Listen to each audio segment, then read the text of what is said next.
And welcome back to Hannity. So Democratic crybabies all across the country, they're having a very hard time accepting the crushing defeat to President-elect Donald Trump, and they're now trying to blame their loss on Russian interference. Now, earlier today on my radio show, I interviewed WikiLeaks founder Julian Assange and asked him about this and much more. Take a listen.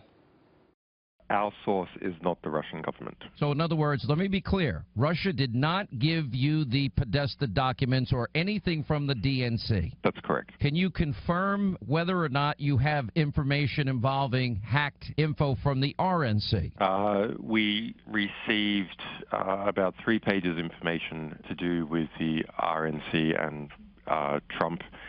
But it was already public somewhere else. Without revealing your sources, would it be fair to say that the information as it relates to WikiLeaks and John Podesta's emails came from within the United States to you?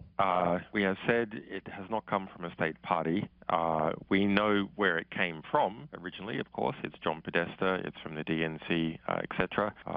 There's been no claim that has been held up, it's not even maintained anymore, that any of the information has been modified or is fake. So you can't confirm or deny if this information came from within the United States? We're unhappy that we felt that we needed to even say that it wasn't a state party. Normally we say nothing at all, but we have a conflict of interest.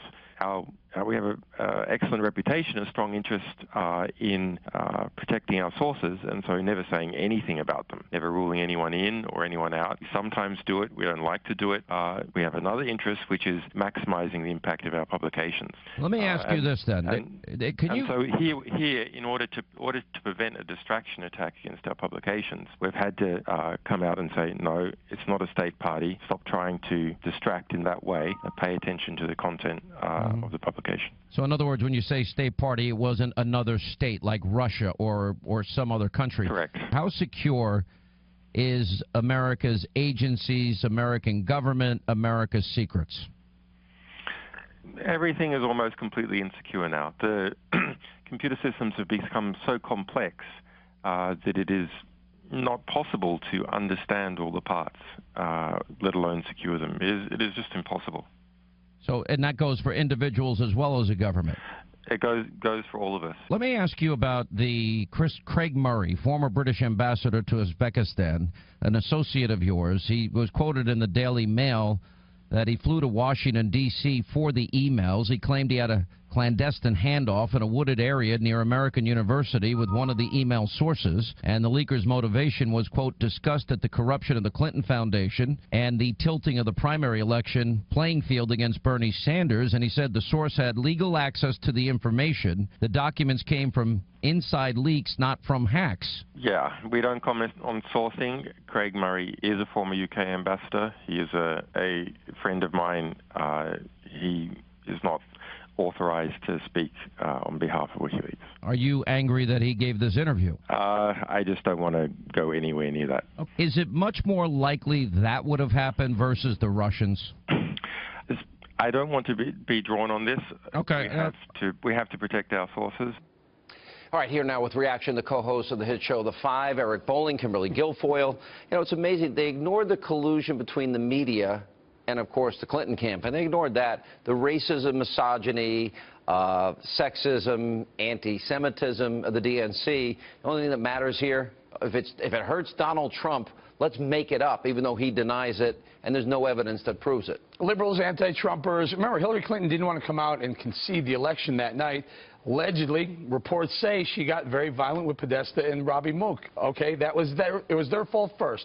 Then it became voter fraud. So when we had to go through this charade, song and dance of recounts, that didn't work out. Then it became it's the Russians' fault. The Russians affected the election. It's none of the above. They had a flawed candidate. Hillary Clinton is the worst candidate, not necessarily the worst human being, but the worst candidate to run for president in my lifetime. The Russians didn't make her come up with deplorables, and it wasn't Donald Trump who made Obamacare premiums skyrocket, double in some cases, the week of the election. Julian Assange was very clear it wasn't the Russians and no state whatsoever.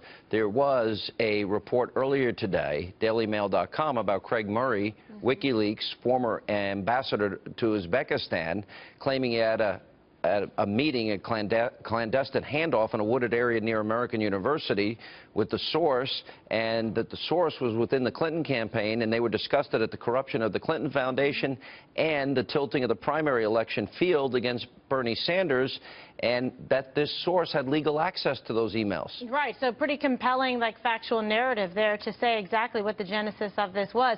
But you have to understand that doesn't comport with what they want to tell the American people is the story. They want to be able to try to undermine the presidency to come of Donald Trump, the movement that put him in, and to discount the flawed nature of their candidate, who had no regard for the law, for the American people, and concealed and destroyed evidence and cost lives to be lost in Benghazi. And that's the real story. Well, we know the CIA did politicize what happened in Benghazi because they advanced the false narrative about a YouTube video, spontaneous demonstration, and the spontaneous demonstrators just happen to have mortars and RPGs in their back pocket. Are either of you worried at all about the electors that are being intimidated? I'm not worried about the electors. I'm concerned that the CIA wouldn't put someone forward. There's supposed to be a House Intel Committee meeting tomorrow, behind closed doors, not off the record, on the record, but in private. And the CIA wouldn't put an intel agent. Maybe they think the evidence is flimsy and weak? Or since they made the original claim that the Russians affected the outcome of the election, since then they've come up with more evidence proving that maybe they didn't, or they were wrong in the first place.